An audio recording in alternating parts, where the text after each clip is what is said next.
What's up everybody, it's your boy Matt Turner and I am back again with another video. I was going back and forth on what I should do next, and then I was working out this morning and I was like, this is the one.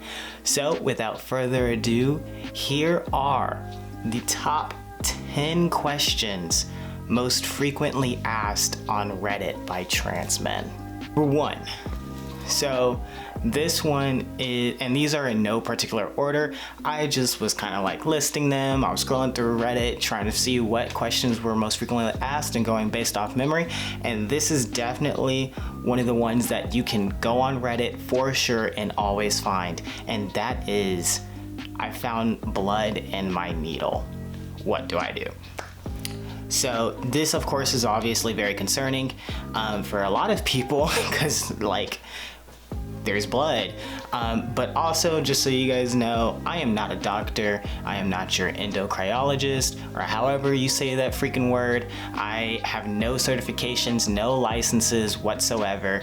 The only thing I have is 1 year of experience, a little bit over 1 year of experience on T, and taking my shots every single week. So 52 trial test. But yes, it can be a little concerning to find blood in your needle, but that doesn't mean anything particularly bad. You could have nicked a capillary. Even I sometimes find blood on my needles. It can be the angle that you like drew your needle out or that you actually shot in. You may not have been exactly at the angle. You may have accidentally flexed. There's a lot of things that can cause blood in your needle. Worst case, the most important thing that you should do if you do find blood in your needle really is just monitor how you're feeling. Do you see bruises? Are you like bleeding for like a whole 2 minutes?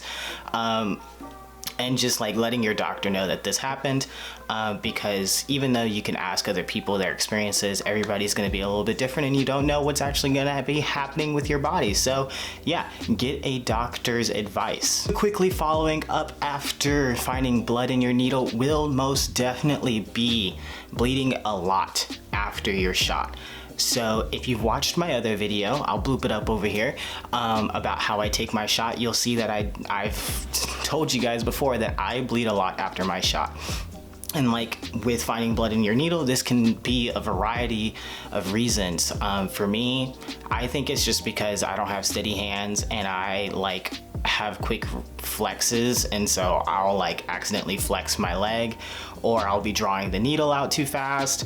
Definitely probably that one. I definitely just kind of like pull it out. I probably should be going slower, but any of those things can cause bleeding a lot. You'll also, if you pay attention, you may notice that you bleed more in your left than your right, if depending on which leg you're dominant or like dominancy. For me, I bleed a lot more in my left, and that's because I asked my doctor actually that's because you are shooting in a different leg that's not your dominant leg, and so then your angle's not going to be always exact because you're kind of looking down like blah, blah, blah. You think you're at the angle that you normally would be, and it turns out you're like off by like 5 degrees. But yeah, so just like with finding blood in your needle, all you can really do is just monitor. And I'm talking like, me personally, I've had like blood, like I've had like to the point where I have to get like a rag and like press it to my leg because blood's pooling down. But it usually stops within about 10 seconds. I'll just keep monitoring it. It's only happened maybe 3 times in my full year, but I haven't seen any adverse effects. I don't have any bruising afterwards. It doesn't hurt. There's not like a knot or a swelling or anything like that. So I talked to her, she said it's fine, it's good. Don't worry too much about it. Like I said, I'm not a doctor, but do let your doctor know if you do have concerns and just keep a lookout on it. Cinco is definitely gonna be people asking about minoxidil. Like I can't tell you the number of times I've been scrolling through Reddit or even YouTube and just seen comments about minoxidil, how it works, will it help, and it's kind of like, guys, at this point we should like know for sure. Like, obviously everybody's different, but like, yes, minoxidil will help you grow a beard. Like, you just have to like be using it consistently. Obviously, I'm obviously you like might have certain changes. You might not grow it as fast because everybody's different. Your skin might be too sensitive for it, so you might have adverse reactions. There's a host of things, but yes, minoxidil has been proven to help you grow a beard. You just simply have to be consistent with it, kind of changing things based on how your body reacts to things. And of course, you know, like actually keeping up with a decent skin care routine. I don't use it. I don't plan on using it for maybe another 3 months. I did want to start once I got to about like a year and a half. It's very tempting, I won't lie, but like, yes, minoxidil will help you grow a beard. That's the end of that. Or definitely something that I have seen very frequently, and it makes a lot of sense why people are always asking this one, because people want to feel like they're not the only ones, you know, having this or experiencing it, or like they're not weird, or like they're invalidated. But definitely, is it normal to have blank dysphoria?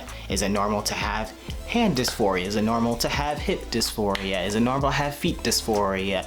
Is it normal to have hair dysphoria? Is it normal to have lip dysphoria? It's all normal, y'all. You can have dysphoria about anything, okay? Don't let somebody tell you that you can't have dysphoria about such and such because yada yada yada, and you need to have dysphoria about this in order to be this, and it's honestly complete bullshit. Dysphoria is different for everybody. Everybody feels it to different varying degrees. Enough said. Like, it's okay. You're gonna have dysphoria about different things. Everybody's gonna have dysphoria about something completely random that like comes from the left side that this person may not even have thought about. Yes, you can have dysphoria about everything. Is definitely gonna be, and obviously that it's not like this is the 5th most asked question, because I'm not listing these in any order, but definitely people ask a lot of questions about anything that has to do with their hips, thighs, or butt, which I kind of hate and understand. I feel like the trans masculine community definitely has this idea that cis men don't have big butts. And I don't know where that came from, because a lot of cis men will have big butts because they're bigger. But also, like, if you're into fitness, like, you're not gonna not work your glutes, and so your glutes are gonna grow, so you're gonna have a big butt. So I mean, I definitely have a very glorious booty. So says my girlfriend. I don't agree necessarily, but they're all, cis men come in all different shapes and sizes.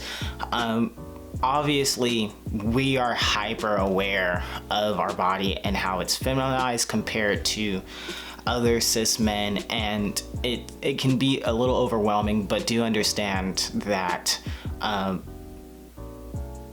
there are some things that you can change and there are some things that you can't change, and it's gonna be a growing process. You're gonna have to do a lot of self-work, self-care in order to get over these trials and realize that, hey, sometimes these things are out of my control. Or, I mean, take it into control, do what you can to fix it. But yes, definitely there are a ton of questions about how to decrease thighs, how to hide your thighs, how to hide your hips, how to minimize the size of your butt. And I mean, to each their own, but also like, know that these, having large of any of these is not something that's exclusive to only women. There are men who have large thighs, hips, and butts. quick, guys, I just wanted to do a little post edit. Just so you guys know, these aren't the list that I'm making. It's not targeted at anyone. It's not meant to offend anyone. I'm just simply like going through some list of questions that I see come up very frequently on Reddit, that I'm hopefully, by listing them here and giving my opinion on, will help a lot of people and kind of get people to maybe not ask it as frequently, just because they're a little bit more informed. So don't take offense to this. If you are offended, I apologize. That wasn't my intention. But yes, on to the list. How fast did fat redistribution happen for you? And again, just like with everything that has to do with being trans, everybody is different. But the thing that I'm seeing a lot more now is that the people are starting to realize that it's not necessarily that the fat on your body actually redistributes. It's that the new fat that you put on your body is going to go into the more masculine areas. So in order to see those things happen, you first need to lose the fat that you already have. And then when you put on new fat, it's gonna go into that new, more masculine area. For me, that's my gut and my back, which I kind of already had, but now I'm able to like lose it a little bit better. I wouldn't even say if I'm necessarily losing it better. I'm definitely just like working harder and being more diligent about working out. So if you do want to see changes, make sure that you're actually working out. That is probably one of the biggest things that I would recommend. Starting your transition, your medical transitioning, especially if you're on HRT, is working out, because you are going to see weight gain. And if you don't, I'm sorry, I don't have any words for you right now, to be completely honest, but that sucks. And my heart goes out to you. But I personally packed on a lot of weight. I went from 150 to easily 201 within like a little under a year. Like within the first 3 months I was back. I had lost 10 pounds from 160, and then as soon as I started HRT, I was literally back up to like 170. So there you go. You will gain it fast if you're eating in a caloric surplus. So yeah, fat redistribution, it happens differently for everybody. I wouldn't say that I can pinpoint an exact time when it did happen for me specifically, but I will say that now that I'm actively working out and I am like putting on muscle and like noticing different parts, that it has happened. I would say give it about like 6 months. You'll see it eventually, especially if you're trying to lose weight or if you are putting on weight. And I am definitely someone who has asked this question multiple times, and I very rarely do get a good answer, and that is, what is a good surgeon for top surgery in blank state or blank country? And being in the South, specifically Georgia, there are good ones, but very rarely do people post about them because we're in the South. Yay, South, yeah. So I do know that a very highly recommended person in Georgia is Dr. something. I can't remember his name. I'll post it later. But yes, this is definitely something that people ask all the time. Guys, there is no technically good doctor. The only good doctor is going to be the doctor that meets your requirements for your surgery. There are going to be doctors that people highly recommend, like in California, a lot of people recommend Dr. Scott Mosser. That's the one that pops off the top of my head right now, because that's who I'm going to. Obviously, because he was highly recommended, and they get the most advertisement and the most kind of acknowledgement in the community, and so you know about them more. But I could have easily gone to somebody in Georgia who is just as good, assuming that they met my criteria. So there's not necessarily a good doctor for your top surgery or even bottom surgery. There are just doctors that meet your criteria who have really good end results or good scarring, or like they have good customer service, or like they're very good at communication, which is number one thing you should probably also be looking for in a doctor, is how well they communicate. Like if you are with a doctor and you struggle to communicate with that person, you can't reach out to them, I would say go find somebody else, honestly, because that right there is already a sign. But also do understand that people can be very busy, so if you're like calling them like 3 or 4 times and they're still not returning anything, I would say leave. But also, like, if you called once and they don't get back to you, like, try again. So yes, definitely you will always see somebody posting about like a good surgeon in blank state. And one of the resources that you can use to not have to, you know, kind of fall into this loophole of kind of like asking and then maybe not getting somebody replying is definitely to just go to Top Surgery. I think it's topsurgery.com. Or I think it's like FTM surgery, FTM top surgery. I'll post the thing right here. It's like definitely a good place. I went there. It gives a lot of details. It lists a lot of people, and it's like a very organized and easily user-friendly resource for you to kind of look through top surgery doctors. So this one is one that I personally have never asked. I see people ask it all the time. I don't personally understand why you would ask this a lot, but I do understand where people come from when they are asking this question, and that is blank a good name for me? A lot of people do ask this question. I understand why, because you're trying to kind of like get that feedback. Like, most people don't get born with a unisex name. Like, I go by Matt, but I only go by Matt on like social media accounts. Most times in real life I just go by Morgan, and that's because I really rep Morgan Freeman, the god of voice.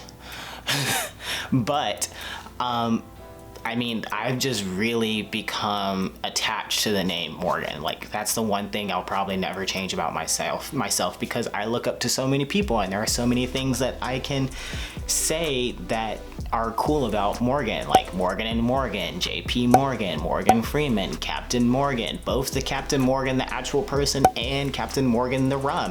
Like, I love, like, Morgan. Like, but I understand that not a lot of people have this kind of attachment to their name, or better yet, that their name is like very hyper feminine. And so it's kind of hard to kind of, you know, pick that name for yourself when you aren't already attached to something. Like, I only picked Matt because it's my initials spelled out, M-A-T, Matt. I just added on an extra T. But getting that feedback, seeing, like, it's like your parents picked your name, so you kind of have to go through that process of picking your own name, but you're like doing it for yourself, and your parents are kind of like, hey, I like this name, but you're like, I want this name to represent me. So I totally understand why people do ask this question. I just personally have never really wanted to do it for obvious reasons, or understood why.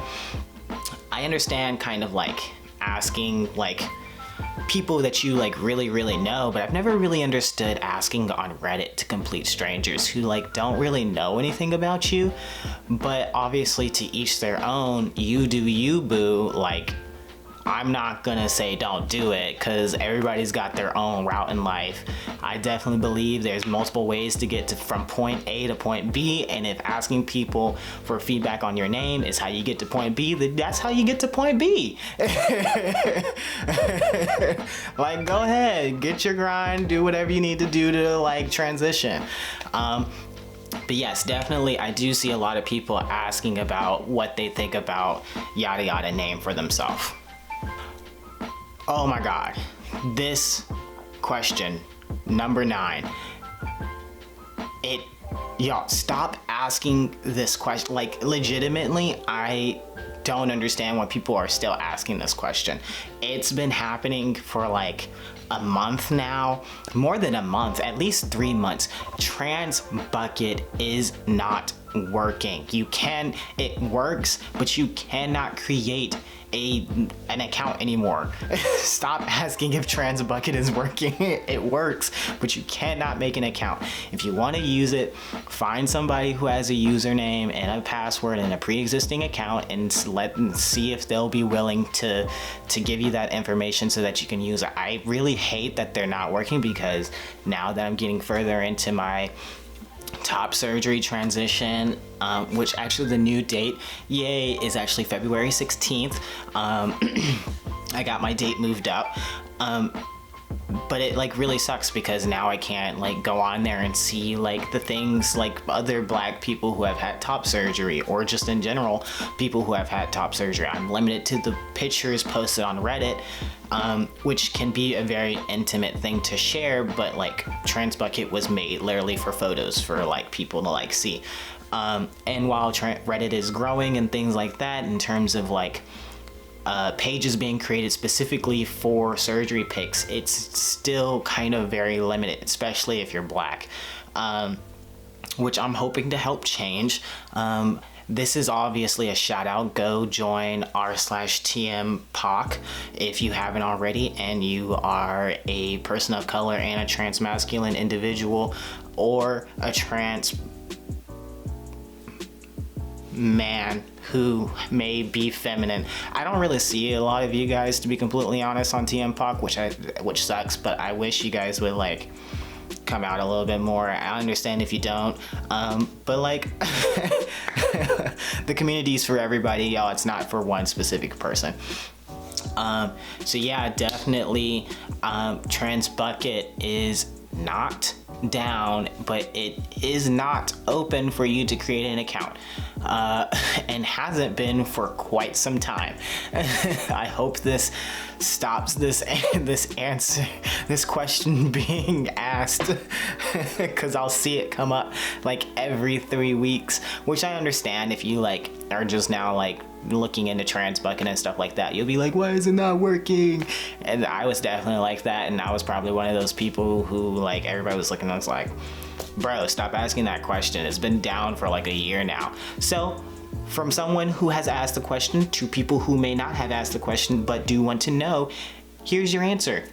It is not working to create an account, but you can still use it if you can find someone who has a pre-existing account. Finally, number 10.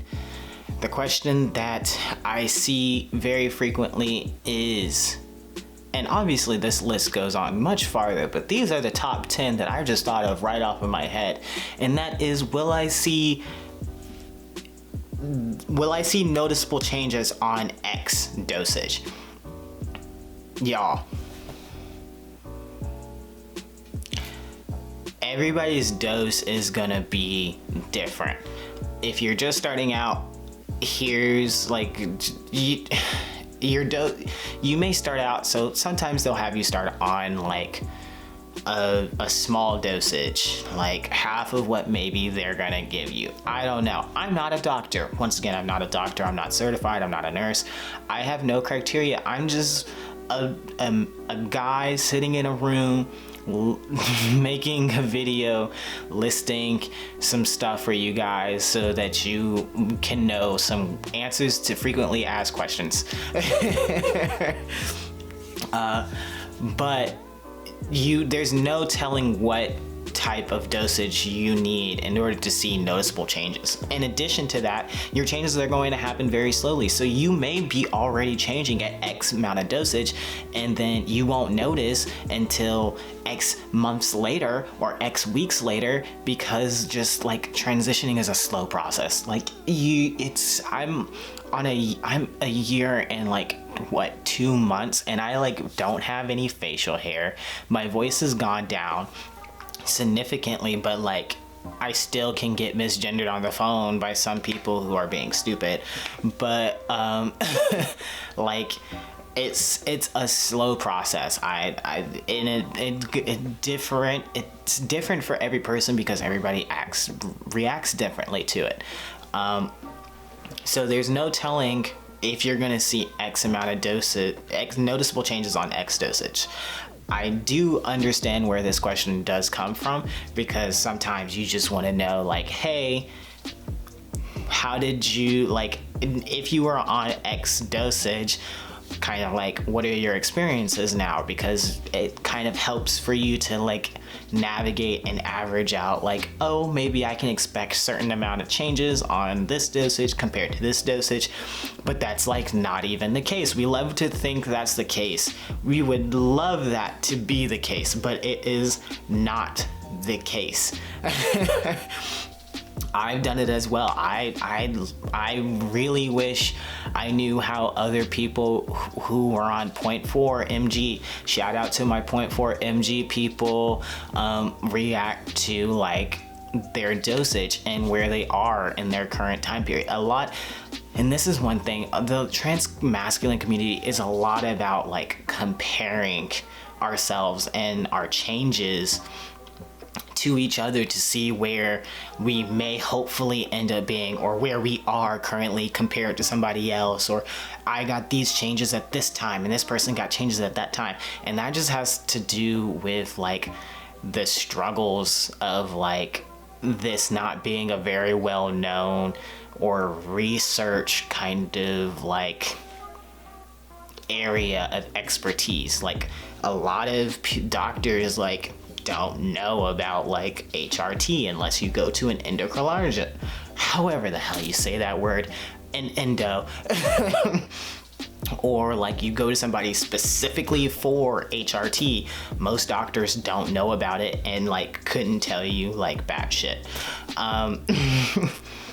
But obviously like a lot of the progress has to be made by ourselves in the actual community, navigating and comparing ourselves, which sucks because it creates a lot of like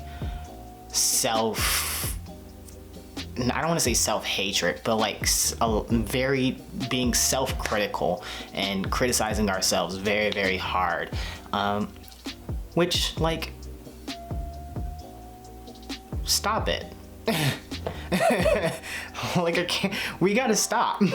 Stop it. Get some help. But I understand, and it is definitely something that's asked a lot.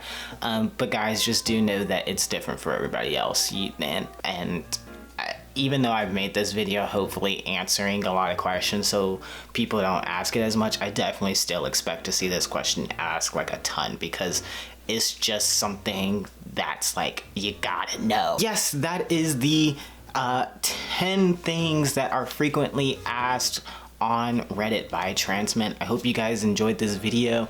I plan to definitely do a few more kind of like listy type videos. In addition, can I just say, y'all, this candle smells absolutely wonderful. If you ever get the chance, go to Bath and Body Works and get this Christmas cider. It like is probably one of the best things. I've been like burning it for like quite some time, and it looks really cute. It's got like some snowflakes and like deer, and I'm setting the season before Thanksgiving. But yes, hit that like button, share this with other people so that other people can see my content and enjoy it. Also, leave a comment about some of the most frequently asked questions that you think is done on Reddit or other places. I don't know why I'm doing that voice. But subscribe, hit the bell notification so you can know when I'm going to update. Oh, also, y'all, so I've started streaming live video games. I do it, most likely it's gonna be on Saturdays. And so if you haven't seen, I did do one stream last weekend with my girlfriend. We played The Forest. It was very crazy, very long. We got stranded. It was super dark. We almost got killed. It was crazy, y'all. But I did post a video, a poll on Reddit about which video game y'all want me to play next. If you haven't seen it, go and look on there. And you'll definitely see it.